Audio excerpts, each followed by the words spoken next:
to this computer. Okay, and Bob, if you can make me host again. And Jerry, you are now host. All right, host with the most. Okay. All right, it's February 10th already, and this is the fifth session, yeah, of the Hazel Park Sixth. Amateur Radio Club technician class. And tonight we're talking about communicating with other hams. And I don't know. I keep telling people, you have the microphone in your hand, and all of a sudden you can't push the button. What am I going to say? It's you're not going to embarrass yourself very much, and you'll learn. And it's pretty easy to make contacts. It's almost as good as talking on the phone. But anyway, let's start sharing. And, all right. So tonight, what I'm going to do is I'll go through the ARL stuff, do some show and tell. I have this radio set up. I have my computer set up to and with the radio to do some exotic communications, and hopefully I'll show you how to control a radio with the computer, and things of that sort. All right, so this is the technician license course. Contact basics, band plans, contacts, and user repeaters. All right, typical telephone conversation. Hello. Yeah, Alvin, this is Jerry. Okay, time to strike is now. Bye. Click. Greeting. Okay, we do it a little differently. You probably heard, I don't think they do it very often on TV programs and movies and stuff like that, but they usually do it wrong. So what do we do? The fellow who is calling, okay, all right, I'm calling. I'm going to call Hugh. And since Hugh has a call and I have a call, I'm going to use their calls since we're on the air. KE8BED. This is W9NPI. W9NPI is KE8BED. All right. Hi, Hugh. How are things over in your part of Detroit? All's well as here. Okay. And how's things going over on that end of town? Okay, it's doing quite well. You are full quieting into the repeater, so, which means that you're 100% no static, no nothing irregular. You got a perfect contact there, and I'm going to have to take off for the other net later on. We'll say 73. Go ahead. And W9NPI, this is KE8BD. We'll catch you on the other side. 73 for now and clear. Radio matters clearly and distinctly. You can't see the other person talking, at least not with the communications we have. Use phonetics. Anybody remember the phonetics that we use? You know what they're based on? Monique, you remember?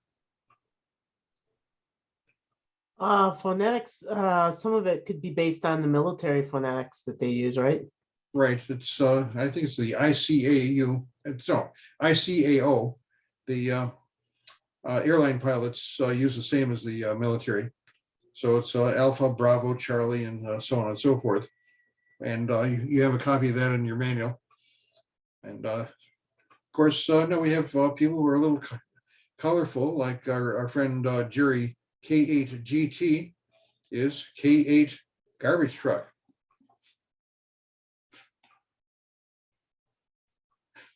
So there you go. All right. Hang on a second. I just don't know whether we have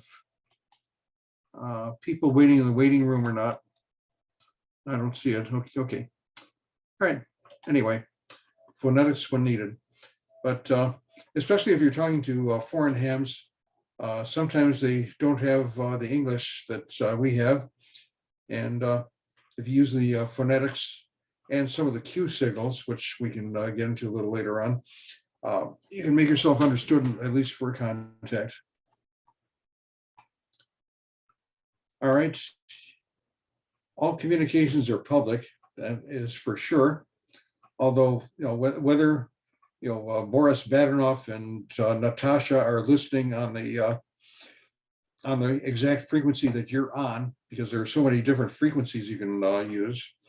No, but other people can don't talk about certain things that might put you or us in the bad light.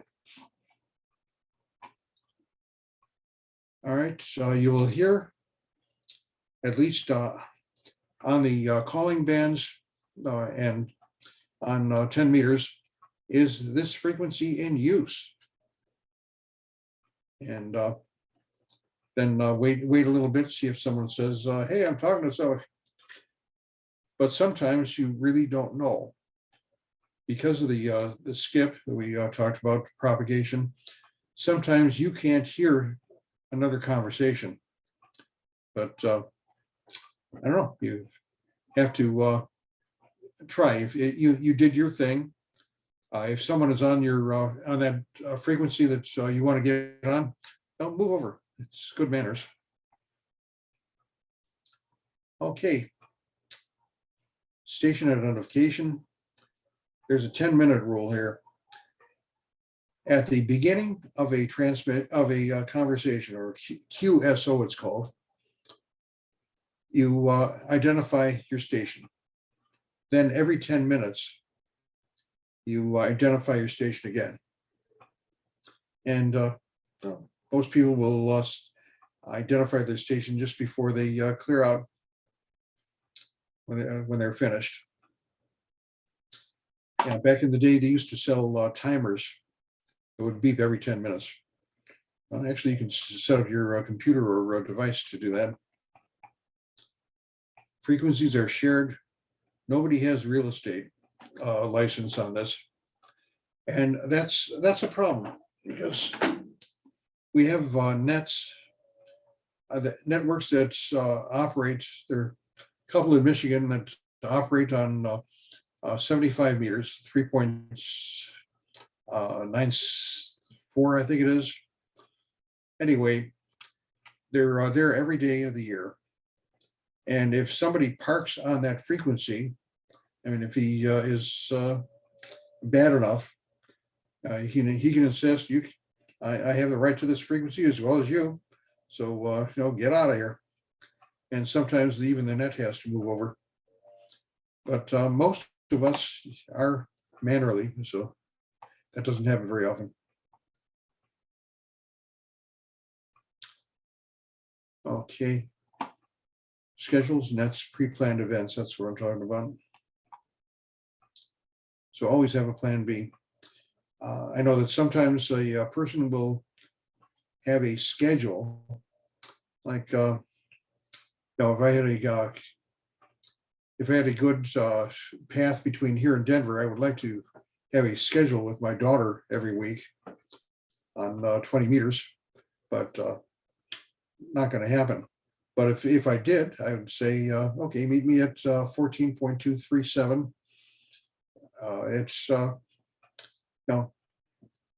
it's 19 hours Zulu, and if we meet there, and someone is already on the frequency, we should have a plan B.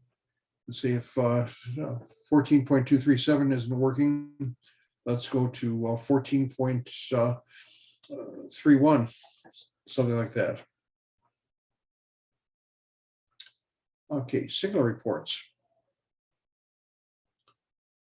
All right.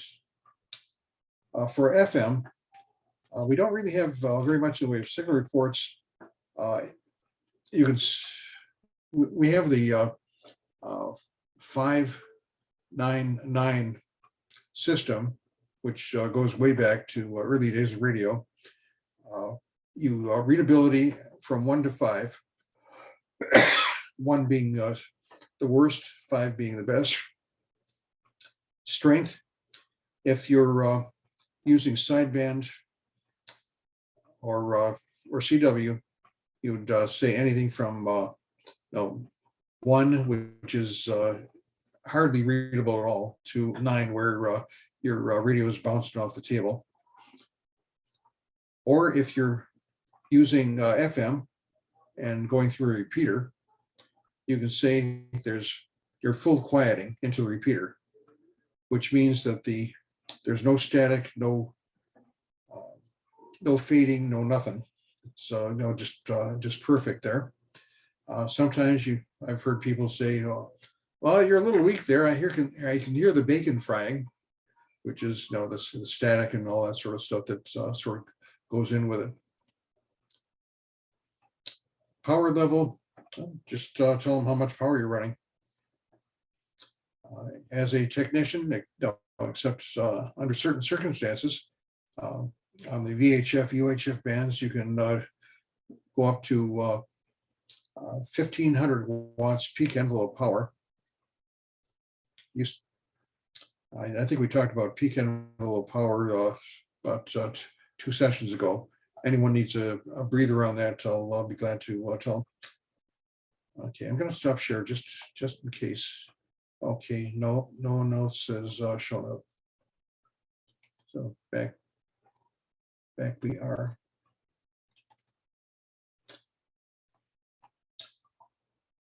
Okay, one of the things in part 97 of the FCC rules is that you don't use excess power. If you can talk to somebody on 5 watts and are perfectly readable, why use 1500 watts? Of course, that's up to your ladies or gentlemen's agreement. All right, location, QTH. QTH is one of those Q signals I think we talked about. QTH means location. And if you use, say, QTH question mark, what is your QTH? What is your location? QTH is Oak Park, Michigan, suburb of Detroit. Has anyone done grid locators yet? No. Okay. All right. I'll have to a little later on. I can show you a map. That's that location, web location I showed you that has all the repeaters in your area. That also has a map. It's called Maidenhead Grid Locator. Somebody decided to divide the world into these grids, which are probably about a square mile or thereabouts. So the whole world is divided into these grids, and they have a code. Like my Maidenhead Grid Locator is Echo November 83 Juliet Lima. And by certain logging programs will take those letters and numbers and tell you exactly where to aim your antenna and so on and so forth.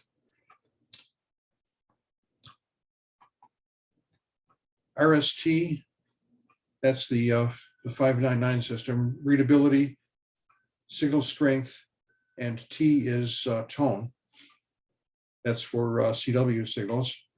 And sometimes you can add, well, sometimes if the power supply is not good, the signal quality is not going to be very good. And sometimes if there's another problem, it's called chirp. So it would be cheer, cheer, cheer, cheer, cheer, cheer, instead of a steady.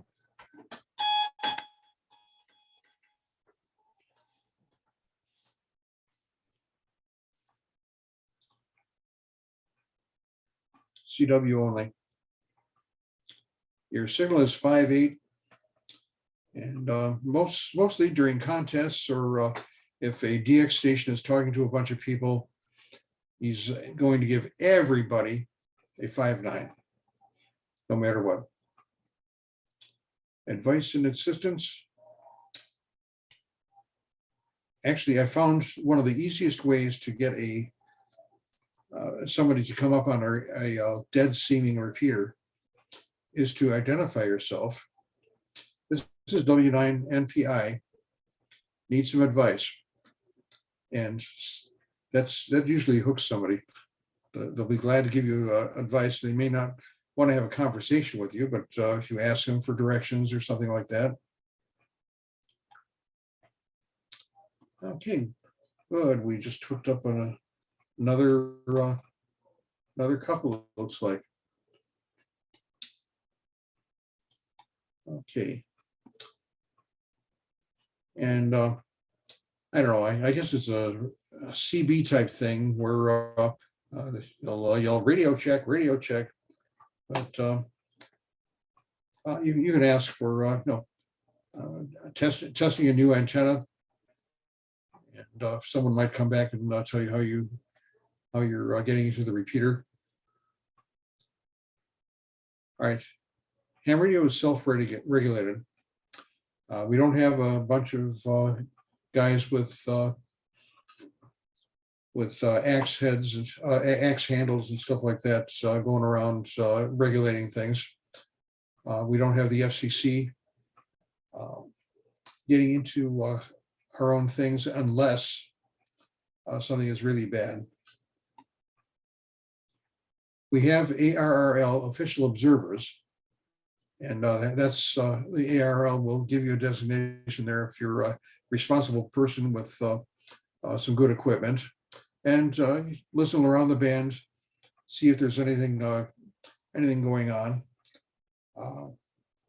Sometimes Americans will get out of their assigned frequencies and into the foreign band, which is illegal. And way back in the 60s, I was finding some people doing that.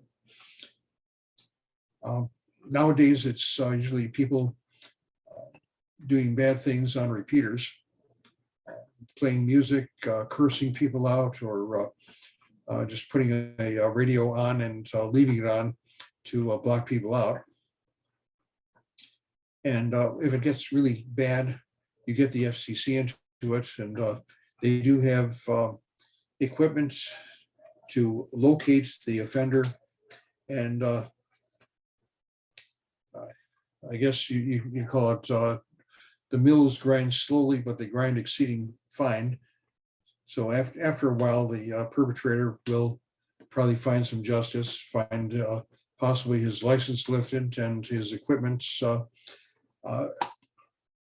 taken away, and a sizable fine put on. I know there was one fellow in Western Michigan who was pretty notorious about that, and just about the time he was ready to seek justice, a higher power called him, and he passed away. Okay, logging contacts on paper or computer. All right, let's see if I got mine here.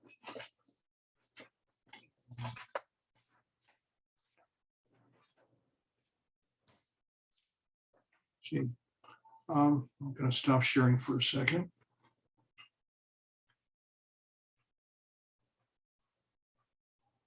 Pause share, no, stop share. Okay, this is a log book. This is a fairly old log book that I kept by hand of all the contacts that I made. And this goes back to 2005, when I was getting back into the hobby. I was dormant for a good many years. And you can still buy logbooks.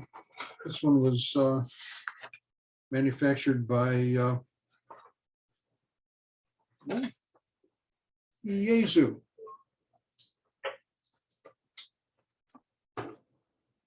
But a lot of people will keep logbooks, digital logbooks. And if I can get my ham radio deluxe to work, I can show you the logbook on that. That goes back about 12 years, I think. All right, share again.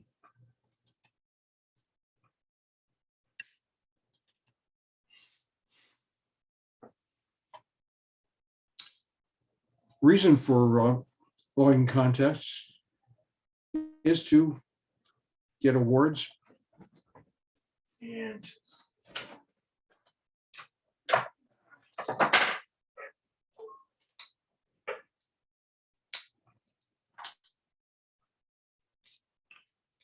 from far off Fort Lauderdale, Russia, Spain. Some people, well, this is kind of old school. People would spend money and make these very beautiful QSL cards to send out as acknowledgements. Nowadays, that's been digitized.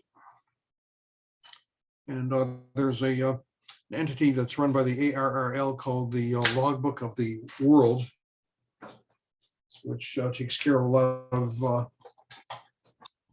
of these contact confirmations, and they recognize these confirmations to get awards. Okay, you probably remember we were talking about DXCC, the DX Century Club, which start off by getting 100 contacts around the world of the, I think there are about 300 different entities right now, islands and reefs and things of that sort that are acknowledged for that award. And some people are, kind of specialized, so they'll do, 100 countries CW only, or using FT8 only, or so on and so, things of that sort, or a certain band only.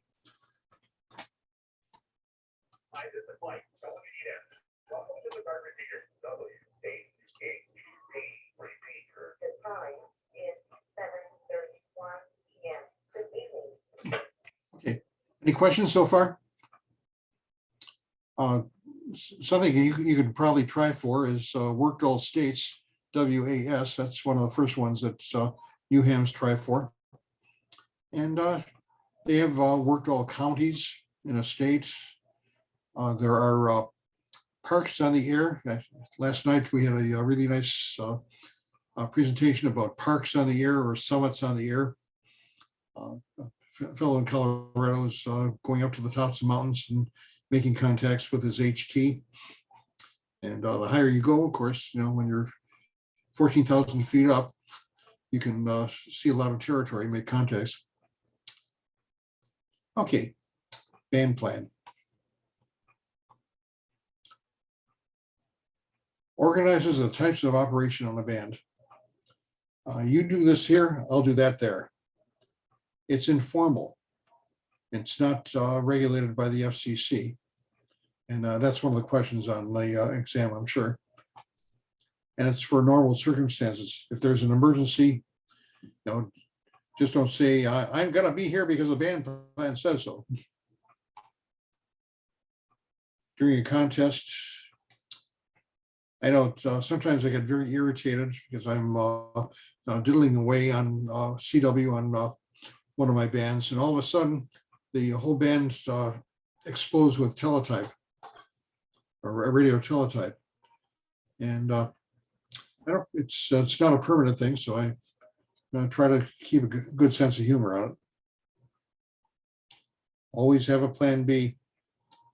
Yeah, I can always go upstairs and bother my wife. Making contacts. Okay. Now, this is going to depend on the area of the country you're in, I think. There are some people who will, on a repeater, who will say CQ, CQ on a repeater. And that's something that we don't do here in Michigan. I will say this is W9NPI listening or monitoring or whatever, and see if somebody will come back to you. If they don't, you can either say it again, wait a while, or you could just say nothing heard, W9NPI is clear.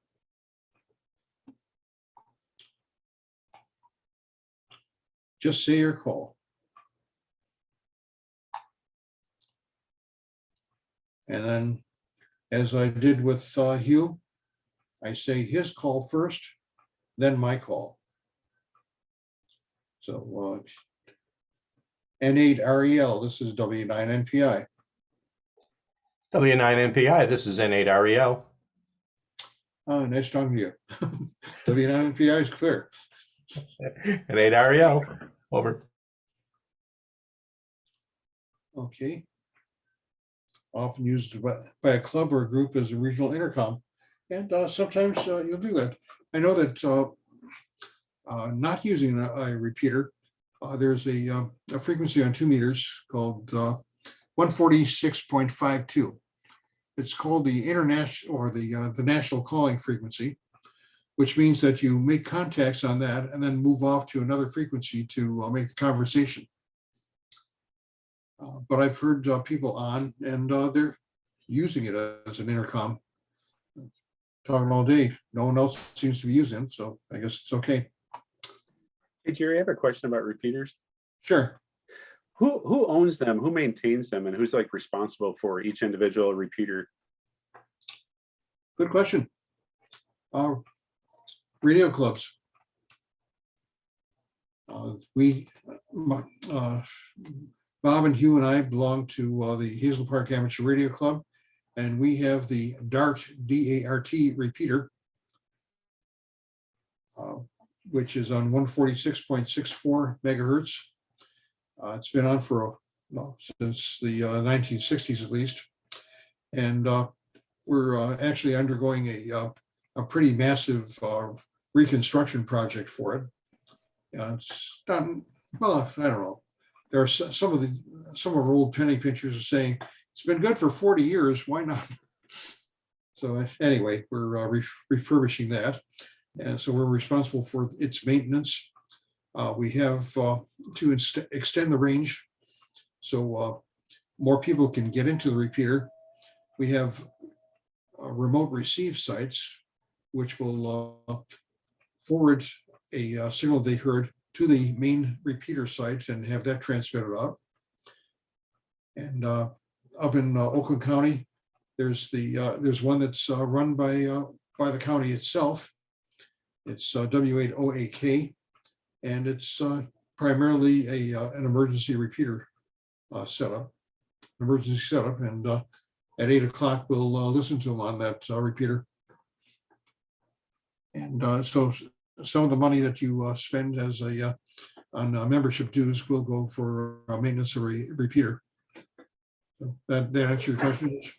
Oh yeah, that was perfect. Thank you.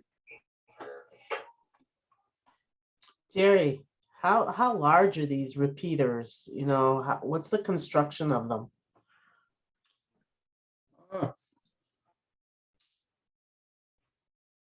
Good question. I'm trying to remember how large they are. There are 3 or 4 different units that constitute a repeater. First of all, you have the repeater itself is a transceiver that is operating on two different frequencies, the transmit frequency and the receive frequency. And they're going through a filter device that makes sure that the transmitter, that the transmitter or the receiver isn't interfering with the receiver.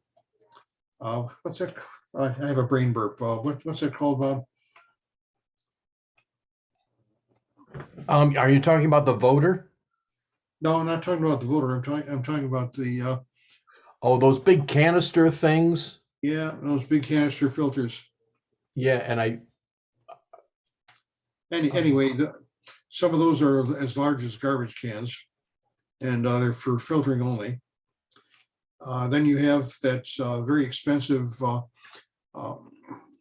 transmission line, the hard line, going up to an antenna or two antennas. You'd have something called a diplexer, which will enable a one antenna to actually work with both the transmitter and receiver at the same time. So it's they don't have to be very large, but they do take up a bit of real estate. Now there's another thing. It's called a voter. Yeah, Bob said that. As I said, we have different receive sites. For instance, our main site is in Oak Park. We have a receive site in. It's going to be at the city airport. Another site is going to be up near Great Lakes Crossing. So these are 15, 20 miles away. And when somebody is transmitting, like I'm on my mobile, I'm transmitting, my signal is going to be heard both at, well, maybe at all three of these locations. So the voter picks the best signal and uses that one, and doesn't listen to the ones where I'm a little noisy or something of that sort. Okay, answer it. Okay. Full Yeah, thank quiet. you. You're welcome. No noise is heard. Okay, you're a little scratchy. I can hear bacon frying.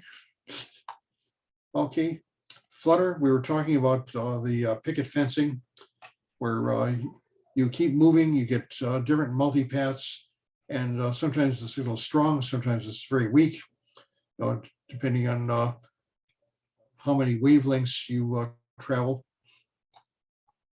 Then sometimes you'll get a full stretch from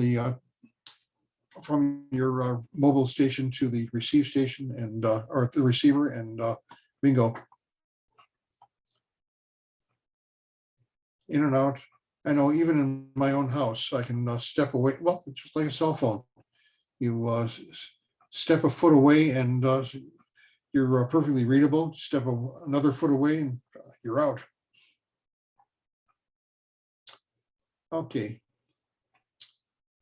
All right, making contacts on high frequency CW or SSB.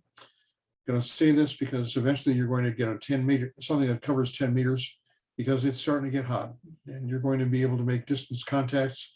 And I'd love to see you bouncing up and down when you talk to someone in Paraguay. CQ. This is W9NPI. W9NPI. CQ, W9NPI, W9 November Papa India. Listening. W9NPI, W9NPI. This is CO2GL. This is CO2GL. Go ahead. So I called myself with a Cuban call. Okay, use phonetics is common. Yes, KA garbage truck. Taking turns. I know that Bob and I had I guess we got our interests both in common, because My grandparents gave me an old radio that covered some shortwave, and Bob had a shortwave listening radio, and we both heard guys chatting. Maybe 10, 15 guys, all taking turns chatting and talking and all that sort of stuff, like old friends. And I think both of us said, "Hey, I want to do that." Isn't that right, Bob? Yep. Yes, really. So make sure that everyone has a chance to talk. Also, let's see. Oh, okay. We'll get to breaking in. Okay. Net control, as we'll see in 17 minutes. A net control controls the net. Sometimes it's very informal. Sometimes it's extremely formal. I know when I was doing radiograms, it was called traffic back in the day. You would go to report into a net control at a certain frequency at a certain time, and say W9NPI Oak Park. I have 2 messages for California, and the net control would take that into account. When he found a liaison station that would take the California messages forwards to towards its destination, he would get that guy to contact me. I'd transfer the messages and so on and so forth. And we don't do that much CW traffic anymore, but it's the same principle on directed nets for civil emergency or for anything else. Everybody takes turns. Net control tells you don't do anything independently. Roundtables, those were what Bob and I were listening to. Just guys chewing the rag. Actually, I don't know if the ARRL still has a rag chewing club certificate that you can get. Shared contacts. This is something that I found very interesting. There was early in the morning on kind of a local band that's usually short range.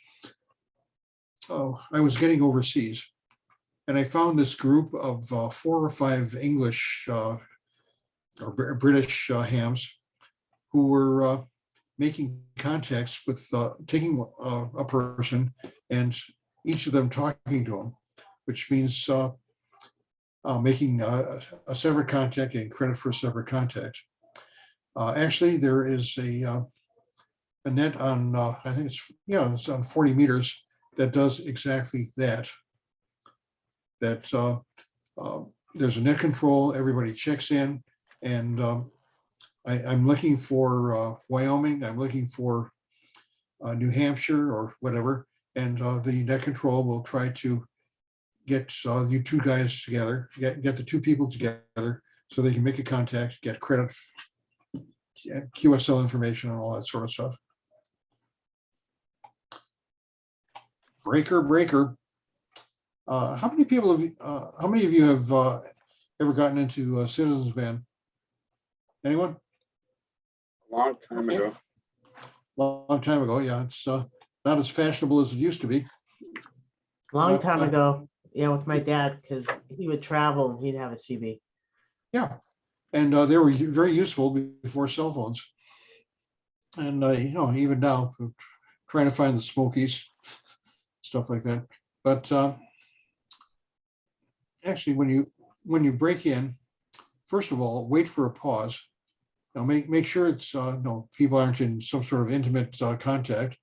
Wait for a pause, and then just say it's W9NPI. And they will usually let you in. And what your job is to speak your piece and then turn it over to the next guy who's in the contact. And I ended up having lunch with a couple of really nice guys in different cities in Chicago, Denver, Oklahoma City, and all that, just by breaking in. Okay. Simplex. All right. Wait. Let's go back. When we get into a repeater, you remember that you hear that kind of tone. Oh.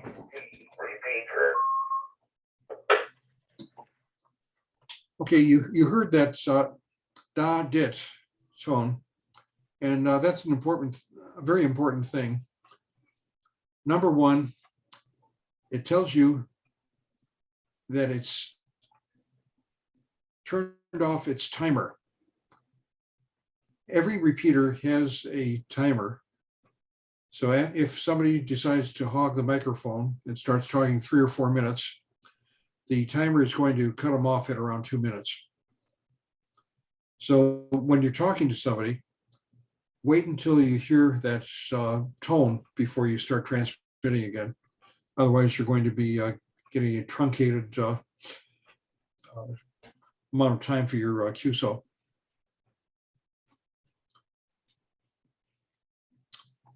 Okay, simplex is no, just you're just transmitting direct, transmitting on the same frequency, transmitting, receiving, and you just take turns to transmit. So just like HF. And of course, this thing about conservation of power, conservation of resources. If you can hear the other station on the repeater input frequency, a handy-talkie is going to have a little button where you can listen on the receive frequency.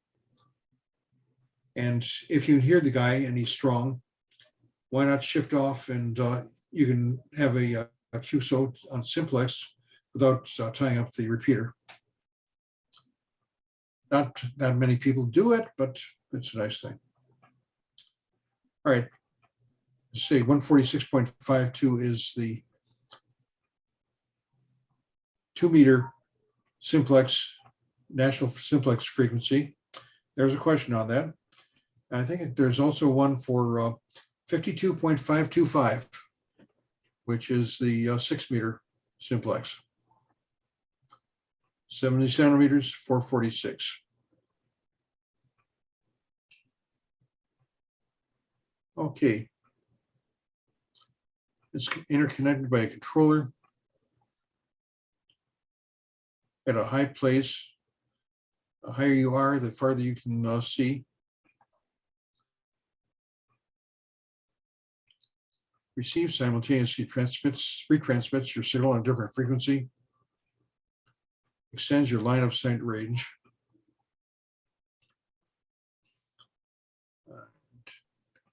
Oh, here it is, the duplexer that enables you to use a same antenna for both the transmitter and receiver.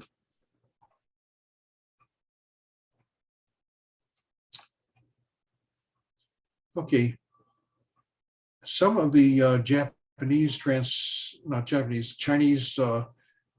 HTs and base stations and mobiles offer this too. You can actually make your little HT into a repeater. Not too much used to it, but I'm just thinking of where I know if you have to walk into a field, you can set up a repeater type of thing on your car's transceiver, and use your HT to use the car's transceiver as a repeater. Repeaters use duplex communications, but actually we are not allowed to do very much on that. Output frequency, that's what we listen to, what the repeater transmits on. Input, repeater listens to you and you transmit on that. Okay, you need three things to actually get into a repeater. First of all, what the output frequency is, then the frequency offset, which is the input frequency. So okay, I'm going to get out of this and go into a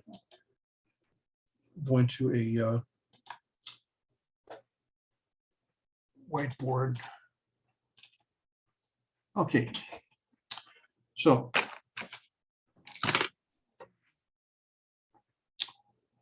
text, okay. Right. Where am I?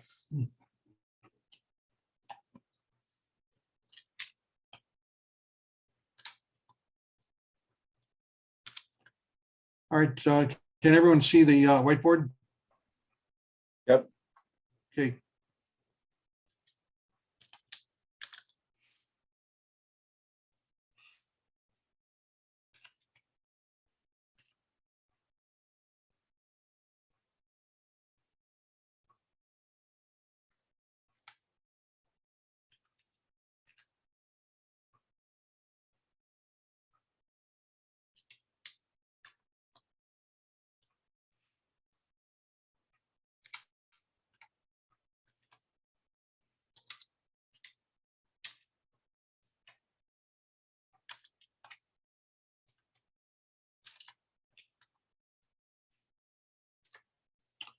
Okay.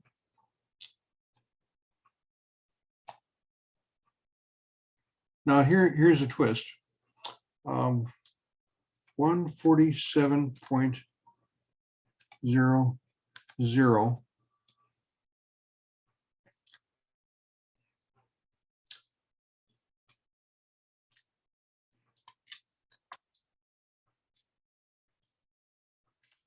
Oh, sorry.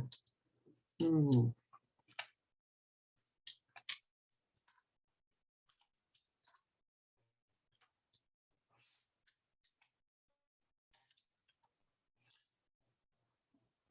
And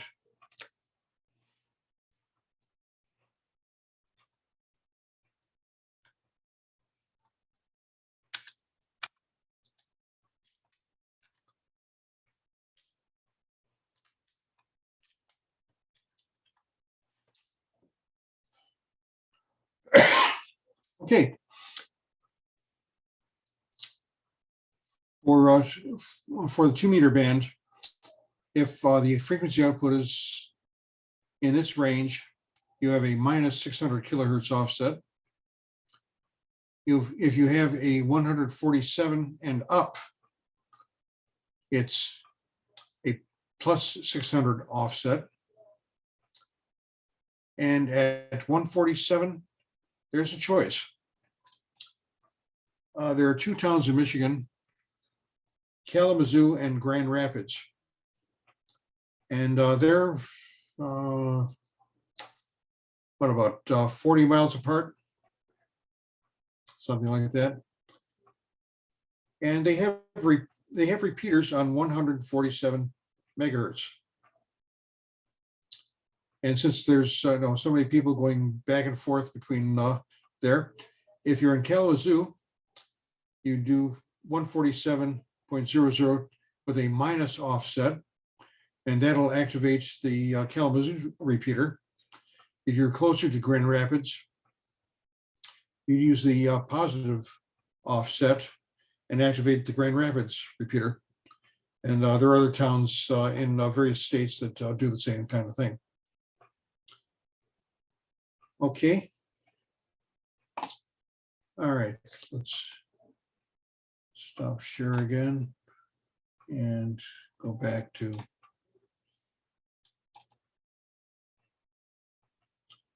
access tones. Used to be that there were no access tones. Anyone who had a transceiver that would put out a signal, bingo, you're in. But because of certain things, sporadic E, and some of the other conditions, which would make a handy talkie go great distances. I remember one repeater in the echo repeater in the Chicago area was sharing the same frequency set as Mishawaka, Indiana repeater. And sometimes someone in Mishawaka would activate our repeater and vice versa. So, and we didn't want that. The guy in Mishawaka wanted to talk to someone in Mishawaka. He didn't want to talk to someone in Chicago. So what we did, we put a filter in. The repeater would only respond if the access code was correct. In Michigan, or in the greater Detroit area, 100 hertz subaudible tone is the thing that will activate a repeater here. There are Canadian repeaters that use the same frequency set, but they use a different access tone. So they don't get it in. We don't get into theirs. They don't get to ours.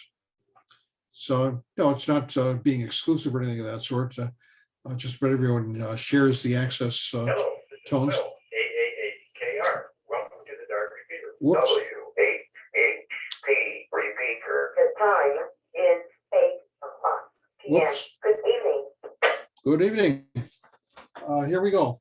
I'm going to go to. All right. All right. Let's see if we hear these guys. It's time for the ARPSC net.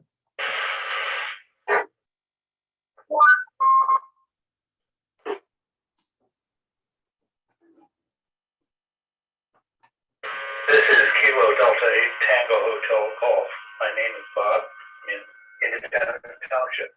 I'm net control for tonight's Oakland County Amateur Radio Public Service Corps Thursday night net. This net is held every Thursday night at 8 p.m. on WAOAK repeater on 146.900 megahertz. The backup repeaters are the Clarkson on 146.840 megahertz and the Dart on 146.640 megahertz. All repeaters use a 100 hertz PL tone. This is a directed net. No transmission are allowed without permission of net control. When checking into this net, please use the this is or here is protocol. Releasing the transmit key, drop carrier. Listening to ensure you did not double another station. The net provides your call sign slowly in standard ITU phonetics, followed by your name, the city or township you're located in. If you have any announcements for the net, please let net control when you check in.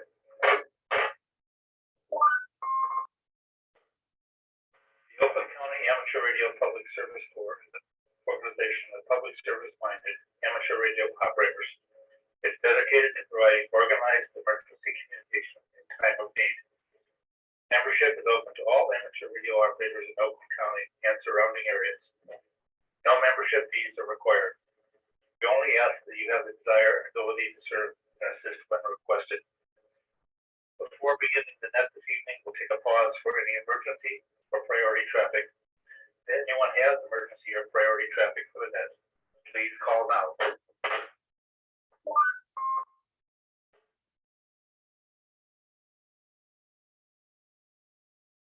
I'll begin this net this evening by accepting check-ins from mobile and portable stations. If there are any mobile or portable stations who'd like to check in, please call now.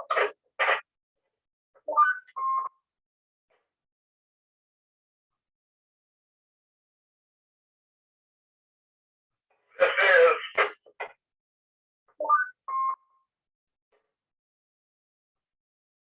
is Kilo November 6, Charlie Oscar, Cal in Ortonville. No traffic, no questions. Kilo November 6, Charlie Oscar.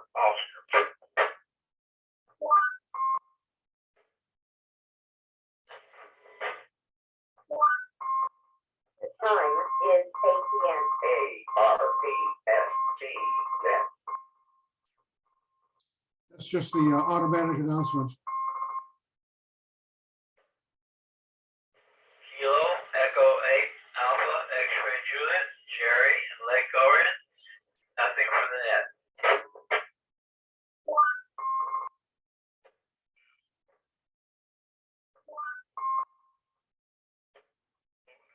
Eight, India, Hotel, Quebec, John, no comments, no traffic.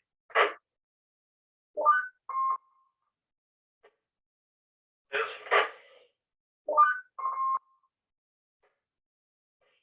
Delta 8, November, Yankee Bravo, Chuck, Orion Township, no comments.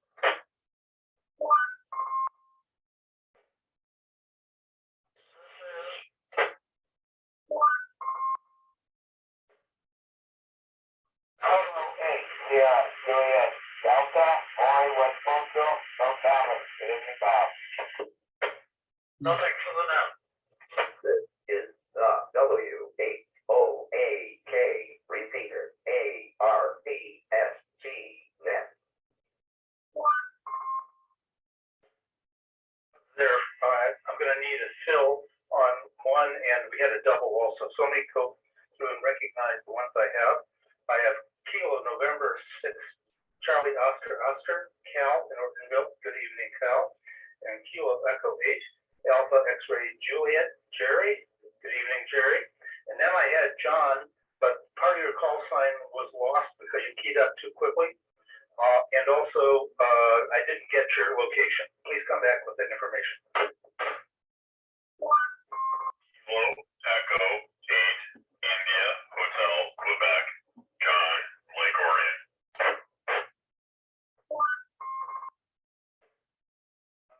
Kilo Echo 8, India, Hotel, Quebec.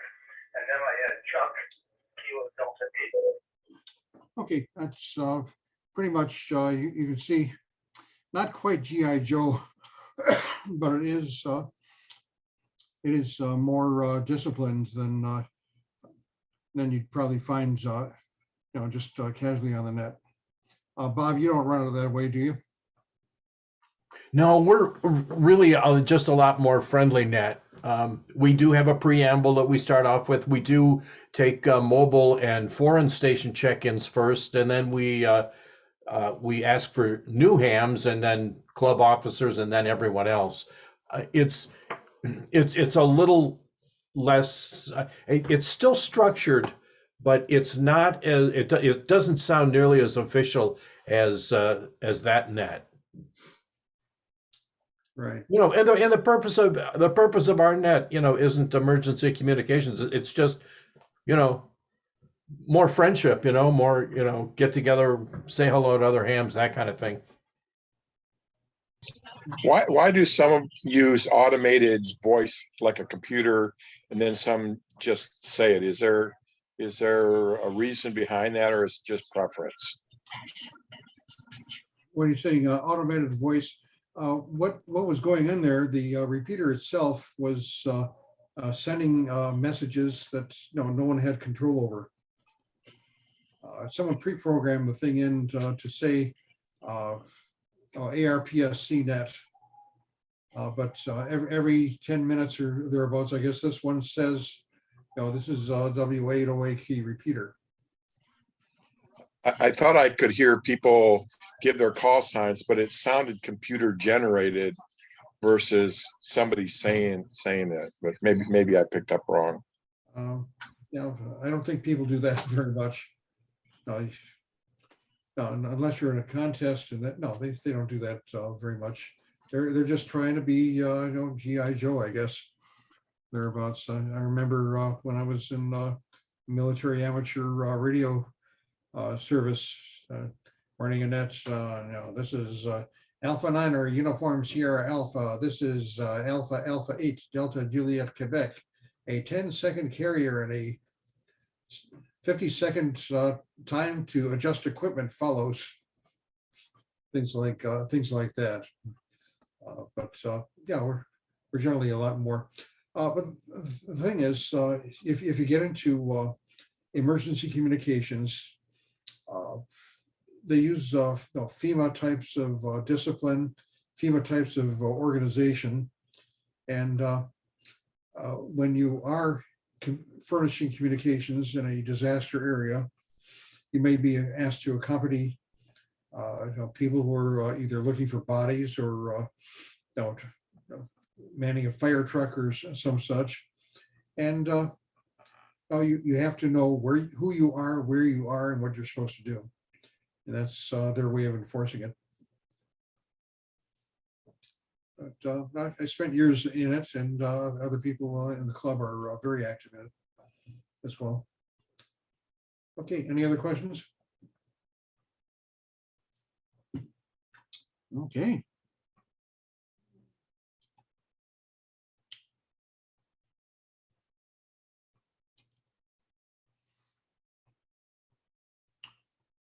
Okay. Our repeaters are identified by their output frequency. We have the 7.6, which is on 146.76. And Bob, what's the double nickel? Or Hugh? Yeah, I don't know that. Hugh might. I don't do anything on the double nickel. It's a repeater on in Warren, Michigan, which is I don't know, it might be 443.55, something of that sort. They call it the double nickel. Let's go to the 9.4, 146.94. The very first repeaters were actually working on 146.94 with an input of 146.34. Gnarl repeater, sponsoring club name, Dart, which is ours. Okay.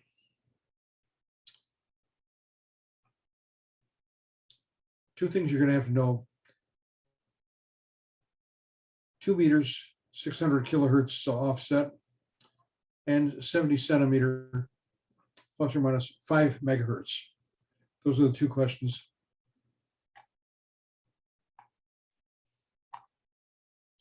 Access tones, subaudible. If the repeater cannot hear you, two things: either you have a wrong offset, which is usually not possible because the transceivers are already programmed for that, or the tones. It's called CTCSS. Sometimes we call it PL because Motorola called it PL long time ago.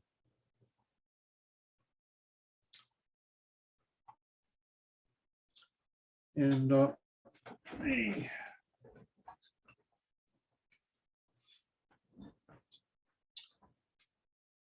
this is an older book published by the American Radio Relay League. Unfortunately, they made a change, and it's been criticized quite a bit. So I expect they may come out with one of these next year again. But I'll show you where to find repeater frequencies. Well, you saw that was the week before last when I showed you that Levine Central web page that's had a map of the repeaters in your area. All right, so I know that every hour and every half hour we have someone from the club, a pre-recorded message. A pre-recorded message telling you what frequency we are on and what the offset is, what the offset and what the PL or the access code is.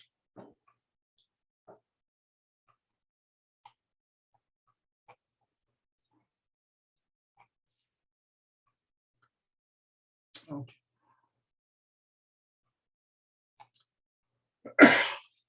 Now you noticed that there was quite a bit of Morse code being sent. One set of code was sent with the call letters of the repeater.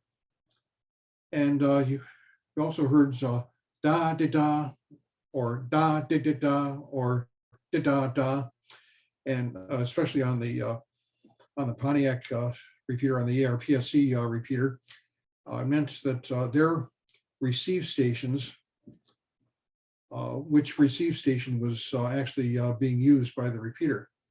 So there were a couple of people that had da dit, which was north. So they must have a receive station up north of Pontiac, probably the northern suburbs. And there's dit da da, which is W, which probably means west. So there's a west location. I think they used to have one called dit dit dit, or south, which I could access from Oak Park. So it gives you a bit of information.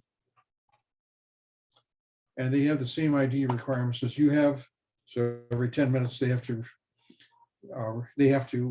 tell who they are. Timeout protection, I mentioned. When you hear that tone, you know that the timer is reset. So when you start transmitting, you have the full 1.5 minutes, 2 minutes, 3 minutes, whatever the repeater operator wants. Long-winded speakers.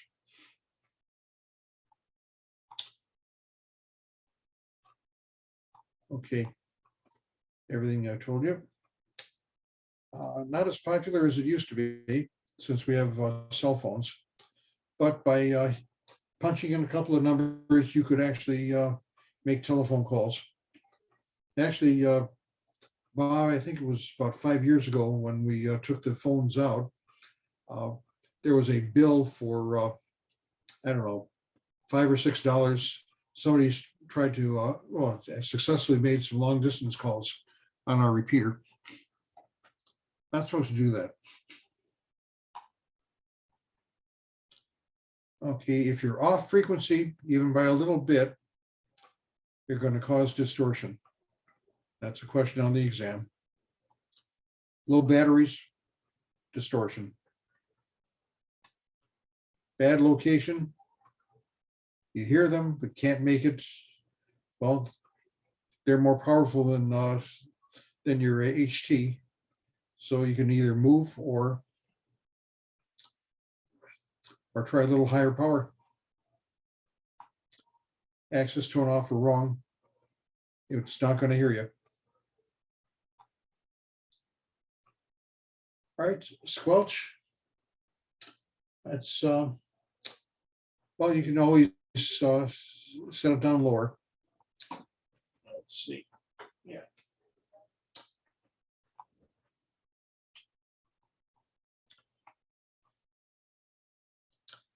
All right, something that we I talked a little bit about, voice over internet protocol that link repeaters to the internet. And Bob, you get your our member from Thailand checking into our repeater every Sunday night, don't you? Oh, yeah. Not only that, yeah, that's hotels Sierra Zero Zulu Bravo Golf, but we also have Victor Kilo 2 Delta Yankee from Sydney, Australia, actually Kellyville Ridge, New South Wales. He's a regular also, and he comes in through Echolink. Yeah. That's Marcia's son, right? I'm sorry? That's Marcia's son, N8FE. No, actually, this is a guy named Robert, and he's not related to us at all that I know of, or to any one of us. I know she has a son down there, but he doesn't. He checked in when we had our 50-year anniversary a couple of years ago, but he's not a regular. Oh, okay. But anyway, it's he just likes Yanks, huh? Although I admit that the Australians have better beer. Yes, yeah. For some reason, he also has I think for business, he used to travel the US a lot because he also has a US call sign. Ah, mhm. Okay, we talked about Echolink before, which you have to prove to them that you have a ham license, and then you can get access to this thing where you could either go directly on your computer and make contacts on repeaters around the world, or you can punch in a code on your handy talkie or microphone and link in. Uh, this also has a whole bunch of repeaters around the world and their codes. But I guess I said you can punch the code 2000 on our repeater, and it'll dump you into London, England. And when you're finished talking or getting cussed at for being an infernal yank, I punch in 7-3, and that gets you out of the system. And one of my friends, well, my next door neighbor, got into another of the digital repeater systems, the DMR system, and he tried to check into a repeater in Panama. He speaks Spanish, so I tried getting in, and all of a sudden they were neighbors from hell. What are you doing here? And all that sort of stuff. So hopefully you'll get friendlier treatment from people that you talk to. Okay, similar to Skype.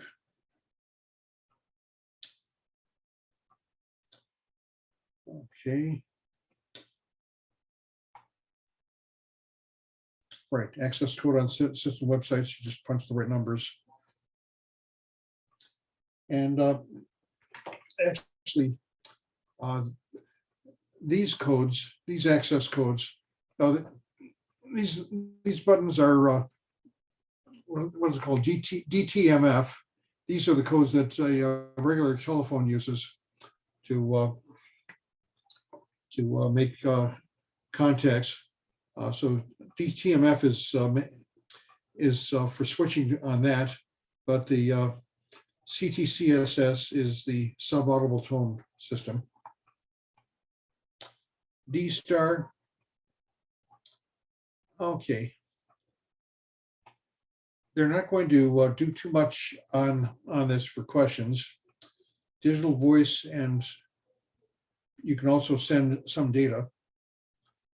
I think the hospital nets for the ARPSC use that, so they can send some information through there.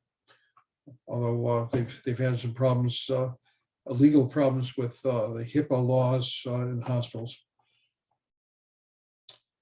Okay, so you can do all sorts of things with the D-Star. And you can call user to user based on your call sign.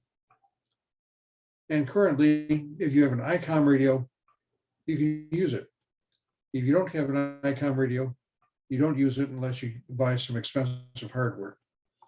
If Hugh gets back, Hugh, are you there?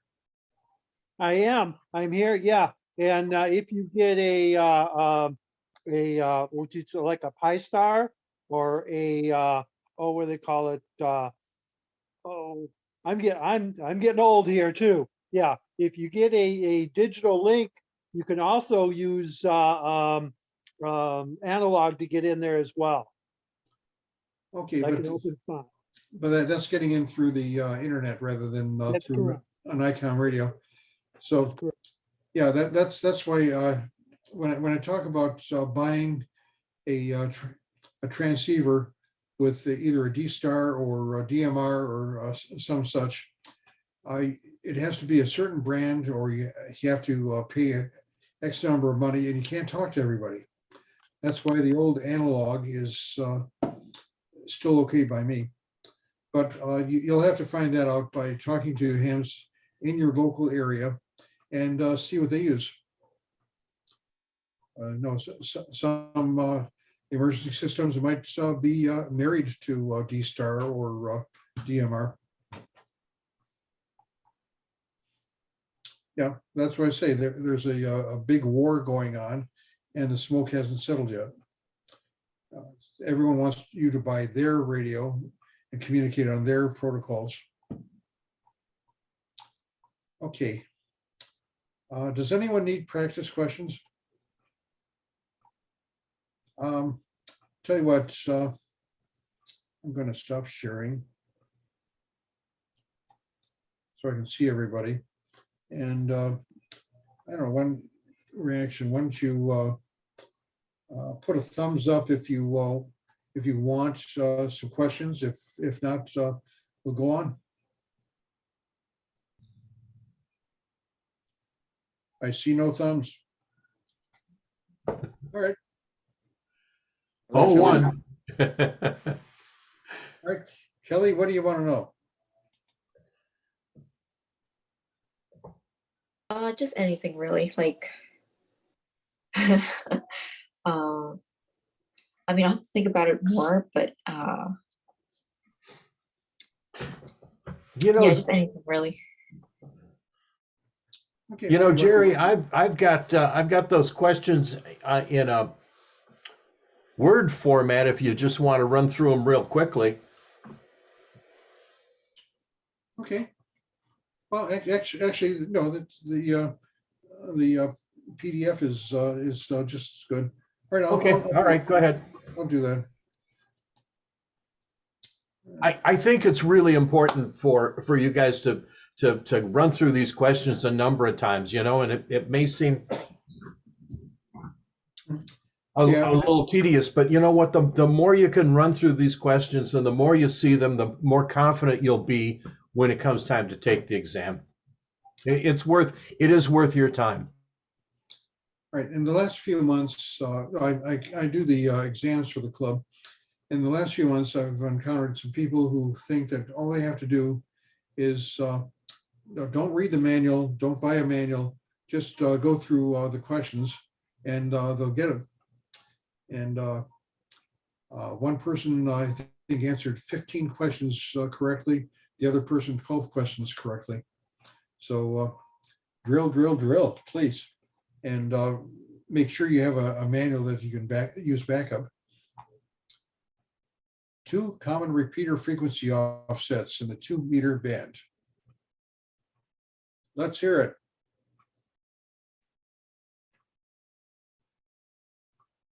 Plus or minus 600.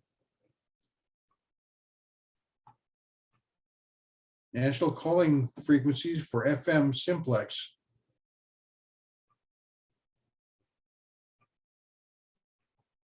446.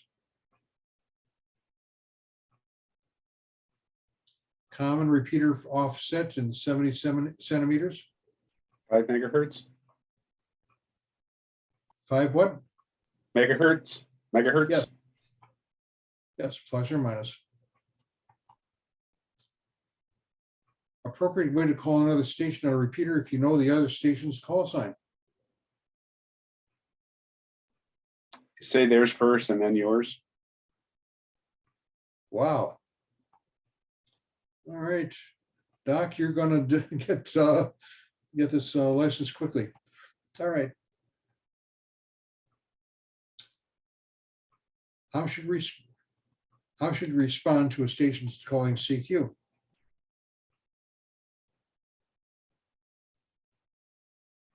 I believe you just say your sign, right? Well, they're not clear whether it's on a repeater or FM or HF. There are some parts of the country where people call CQ on a repeater, not in Michigan. But it's the same thing. You call the guy. If it's on HF, you say his call twice and then yours. And it's why is it I'm not getting an answer here? Oh, procedural signal CQ.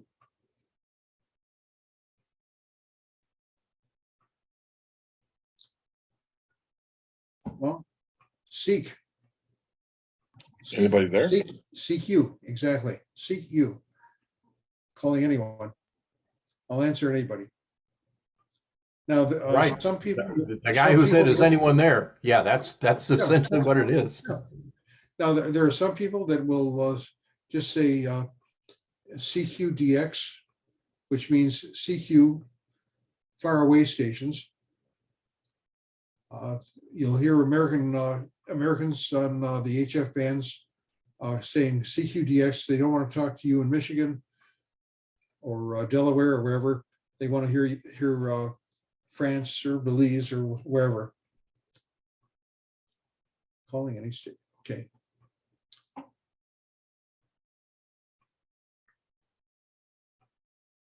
Brief statement often used in place of CQ. Indicate you're listening on a repeater.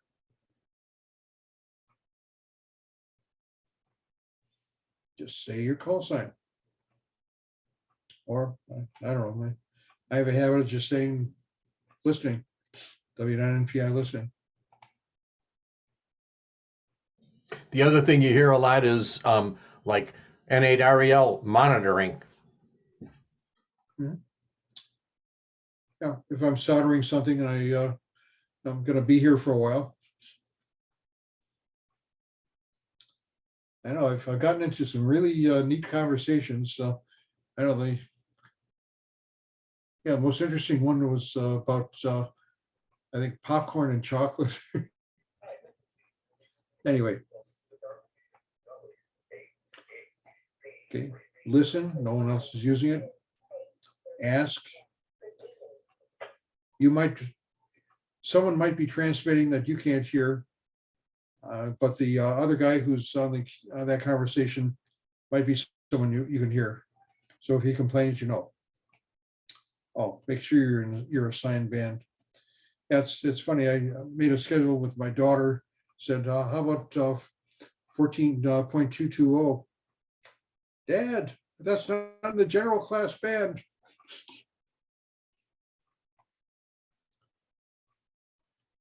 Transmitting and receiving on the same frequency.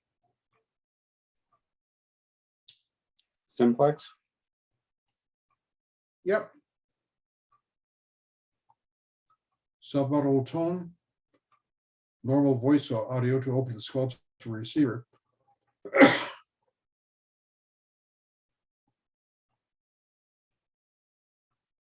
CTCSS. Now, sometimes you can hear, sometimes you can hear a slight buzz, almost like an alternating current buzz, but usually not. Our individual HTs will filter out that CTCSS. It's really intended only for the repeater. Although some of the radios do have a receive squelch like that, or receive CTCSS, but we don't usually use it for ham radio use.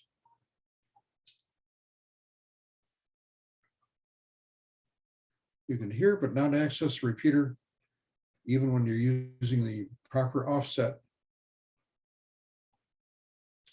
Anyone? We said it 3 times. Needs an audio tone burst. That's Europe mostly. May require a CTCSS. Audible tone burst and DCS tone. We don't use that in the United States, do we, Bob? Not that I know of, no. No. That's probably going to be gone in the next issue of the exam.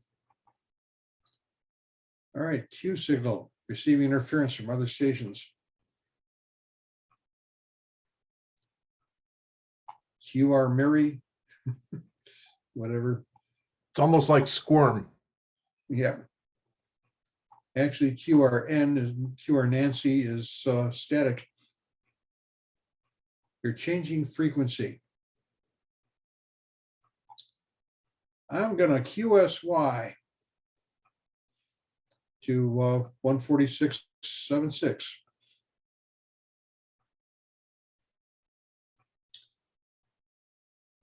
Under what circumstances doing simplex rather than a repeater? You know, Is that what you can conservation. hear on the input? Yep. You got it.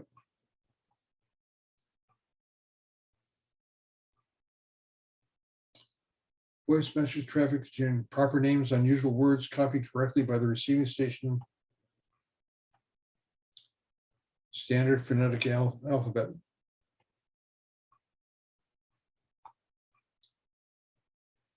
Repeater offset. Difference between transmit and receive frequencies. It can be plus or minus in most cases. Okay, there are 3 or 4 different things that could cause a distorted or unintelligible signal from your HT. Off frequency, run on a low, bad location.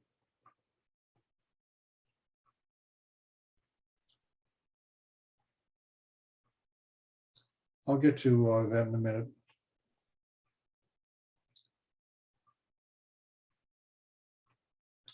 DTMF, these are the ones on the little buttons like phone signal, phone dial tones on your microphone or on your HT. Active nodes from a repeater directory.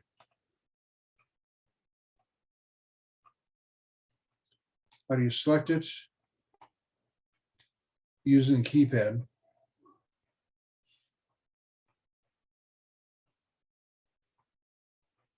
Remember, they're asking a whole bunch of very related questions because in the pool, there are a bunch of questions.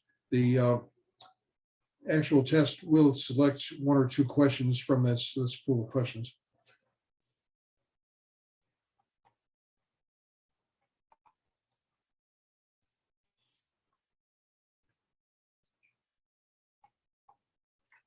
That's the end of module 13.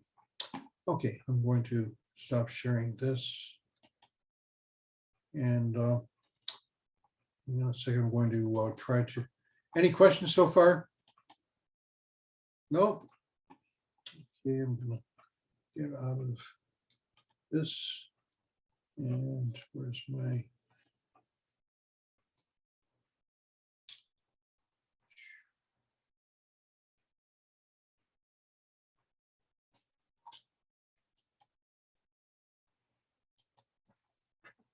okay, I'll go to Levine Central.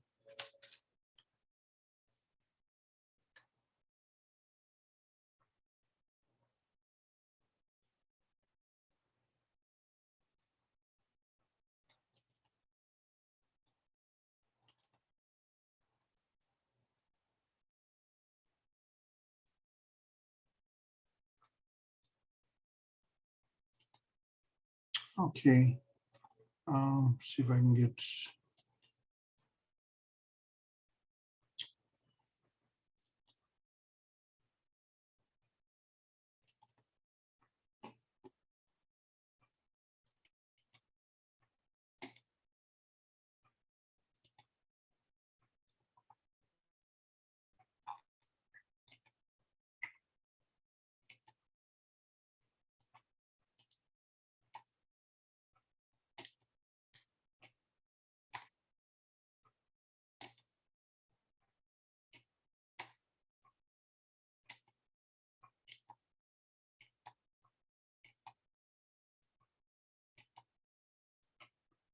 Oh, it's not showing the grid squares.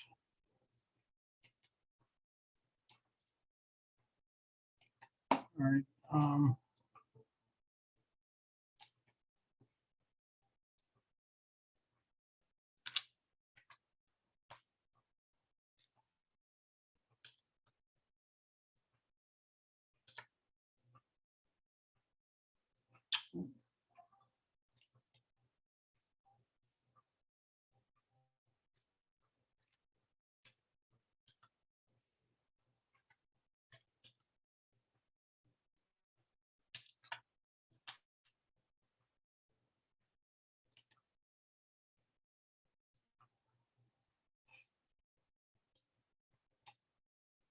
Okay, so EN 83JL is a square between West Rancho Dominguez, Harbor Gateway North. Where is this? Near Los Angeles. And there are squares like this all over the world. All right, let's see. Okay, Doc, where are you located? In Tampa.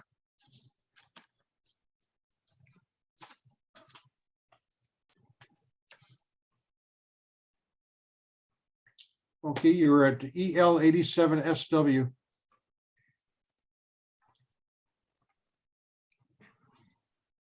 Okay. And Kelly,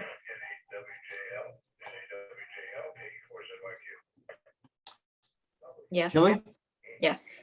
are you in Washington? Yep, DC.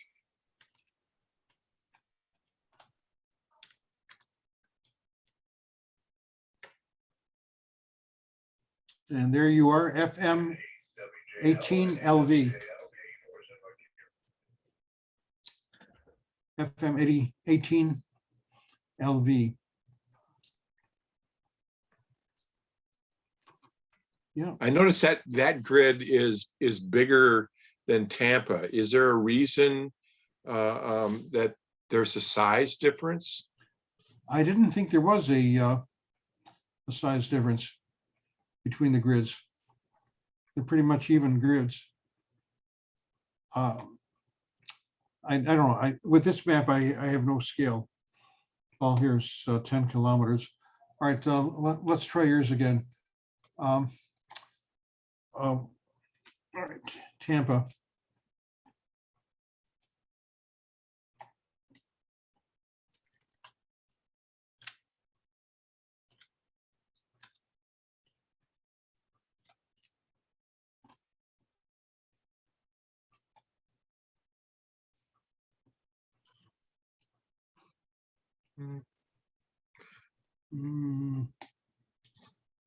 I just don't have a, I'm sorry, I really can't tell the scale.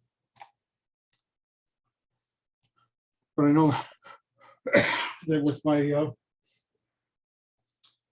with my logging program and all that, I can type in that set of characters, and it will tell me where to aim my antenna and tell me the distance from my place to my QTH to that QTH.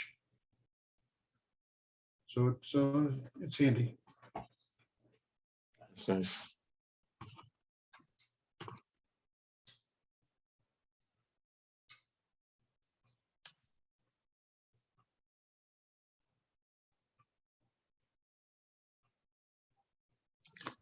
Now, now this is interesting because I'm at MacDill Air Force Base. So that's not even in that grid because MacDill is to the bottom left of that. So Well, let's see. Do you have a zip code for MacDill? 33621.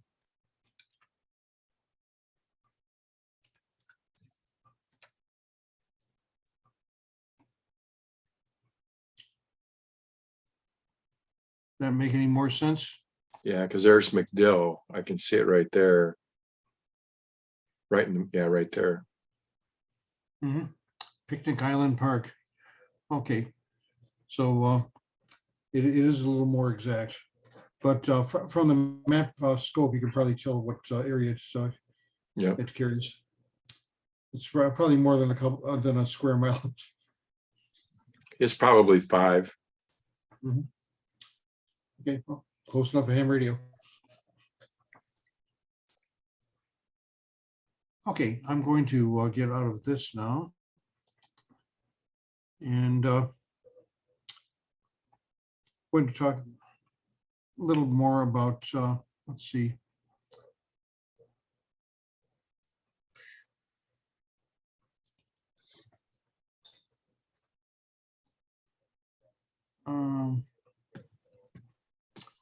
Hang on a sec.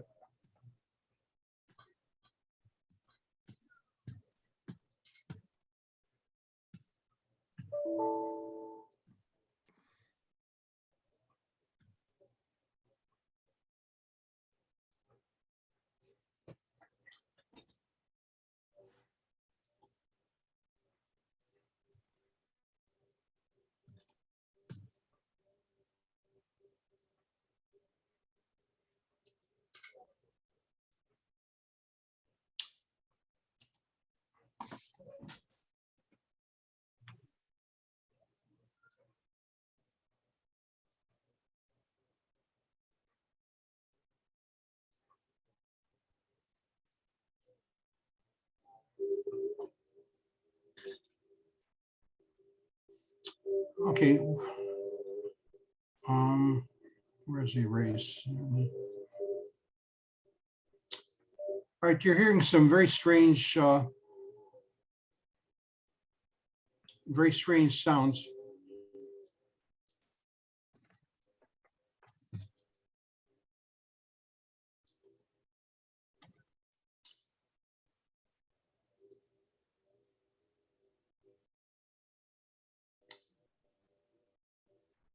And what you have here are a bunch of stations that are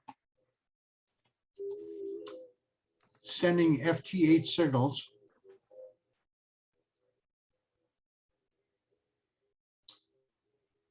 This is a waterfall, and it's showing where the signals are, relative strength.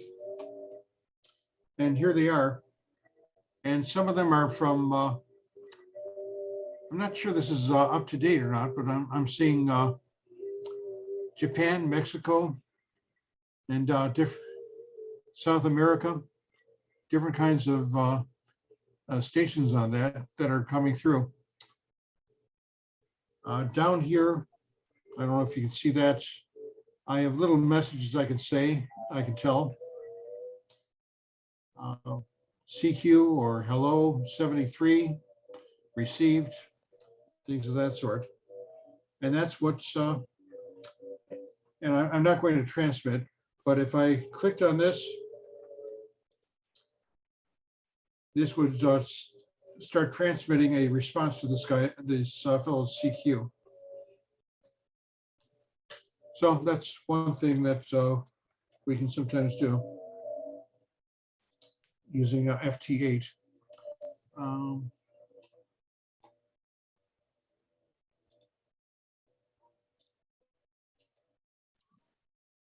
Okay, I'm going to try one other thing.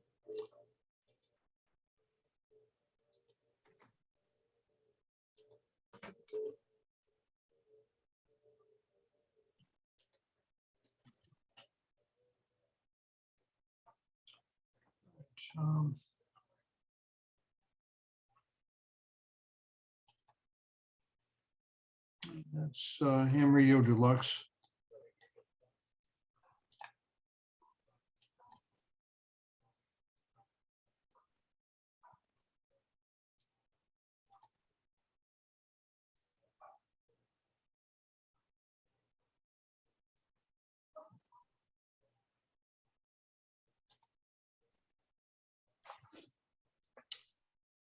Which is not working. Okay.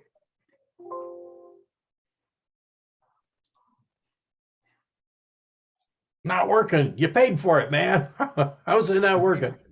No, it's just that when I would use that the FT8 program, it kind of screws up the inputs. So I'm going to try something else. Where's N1MM?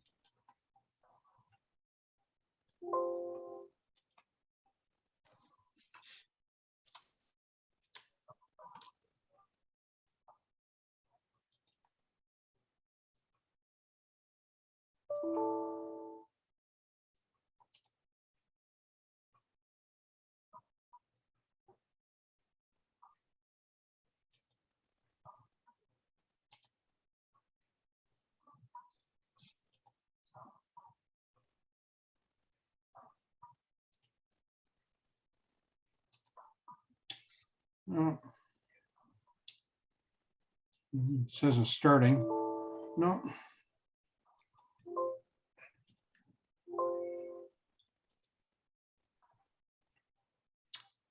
Oh, but I'll rehearse that a little later on.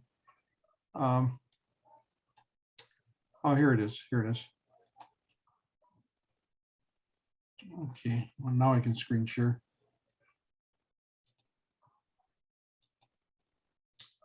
Share screen.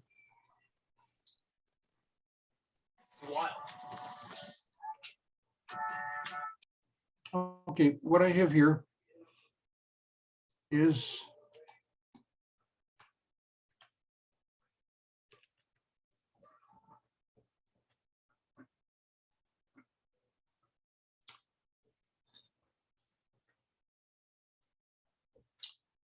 okay, this is a little program. It's free.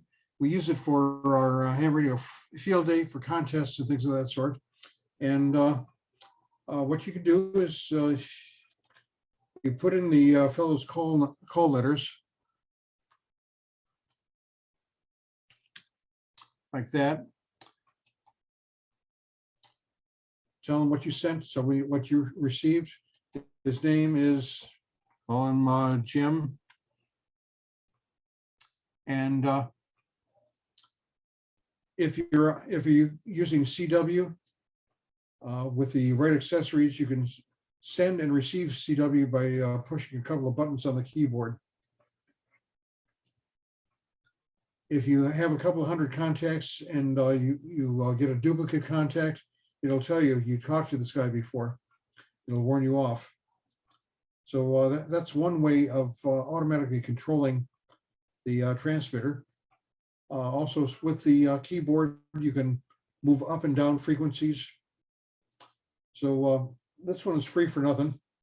The program that I usually use is Ham Radio Deluxe, which costs anywhere from $60 to $100 to buy, but it can aim your antenna, keep a log.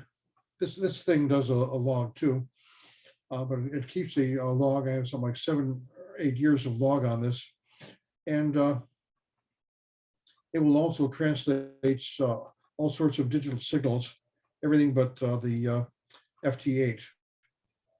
So that's one way of taking care of business. All right. Do you really want to exit? Okay. All right. I think that's pretty much the deal.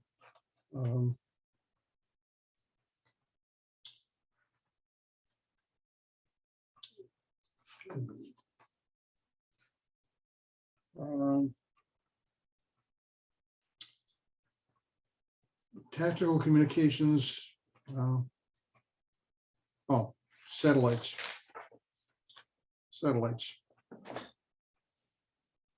Let's get back to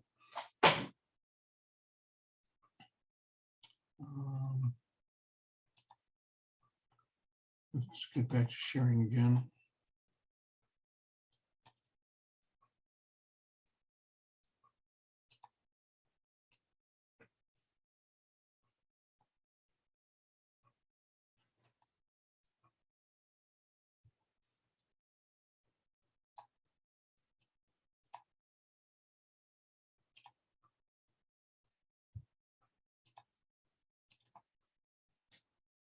Okay. Who can be the control operator of a station communicating through an amateur satellite or space station?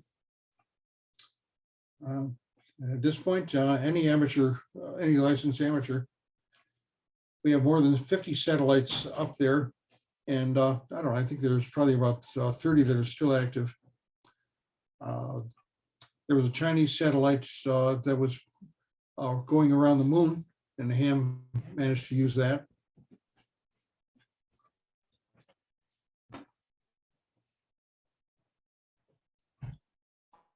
And you have uplinks and downlinks. What you do is you Well, it's like a repeater. You transmit on one frequency and you listen on the other frequency. So there are different sub bands. The ones that are used mostly are 145.8 to 146, 435, 438 megahertz on 70 centimeters. And as a very, very high antenna repeater, you can talk to people pretty far off.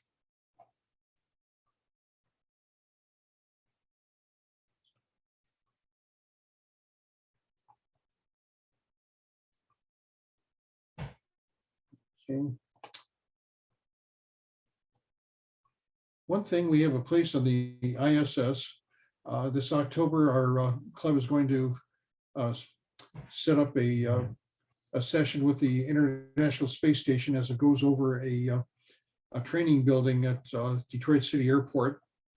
And I understand that the entire Detroit public school system is going to patch into it.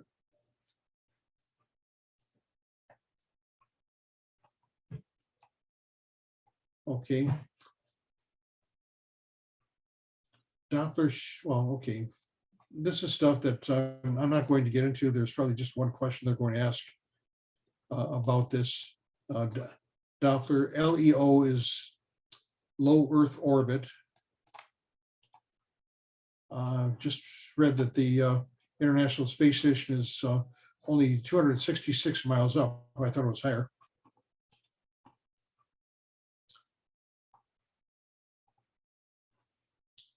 All right. The ISS also has amateur television on the 2450 megahertz band, or 2400 megahertz band. But anyway, here's some. Come on.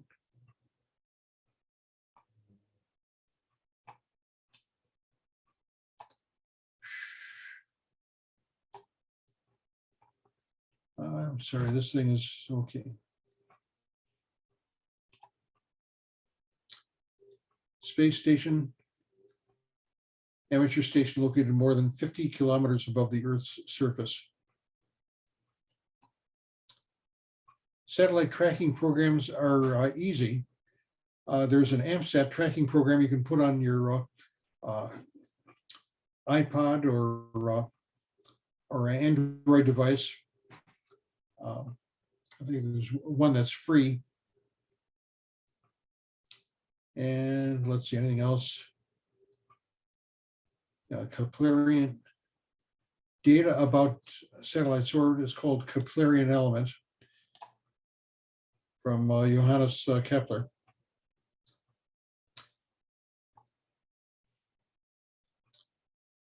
All right, telemetry information typically transmitted by satellites, beacons. The beacons, they send the sort of health of the satellites, its battery level, and sometimes if it spins, it'll tell you that. Mode of transmission, usually FM. And UV, satellite is operating in mode UV. It means that transmit in UHF and receive in VHF. Is that right, Bob? Yes. Yeah. The first letter is the transmit, and the second letter is the receive. Okay. Who may receive telemetry from a space station? Anybody.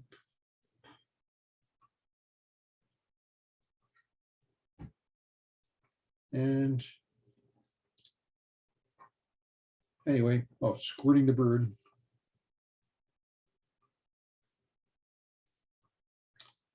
All right, that's pretty much it. Sometimes you need the polarization is going to be kind of strange because the satellite might be spinning. and a vertical or horizontal polarization might not work. Some antennas are set up for circular polarization. And anything else? No, I guess that's pretty much it. Oh, there, well, also Doppler shift. That's going to be a frequency shift. Remember the example in science class that they used a train whistle or horn as it moves, it changes frequency. So it goes from higher to lower, then higher again. And same thing with the frequency shifts. So you may have to adjust your receive frequency a little bit as you're trying to get the signal from that satellite. But it's another repeater. Okay, questions? Okay. Well, N8REL at arrl.net, W9NPI at arrl.net, KE8BED at arrl.net. If you have any questions in the meantime, just don't call us at 2 o'clock in the morning. Now, heads up for next week. Next week, I'm up again, and I'm going to be covering Chapter 7, but I'm also going to try and get through part of Chapter 8 also. So 7 and some of it, we're not going to get through all of 8, but some of it.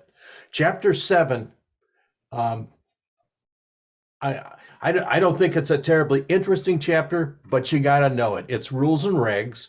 And the thing is, the offset is that it is the easiest chapter in the book, the absolute easiest chapter in the book.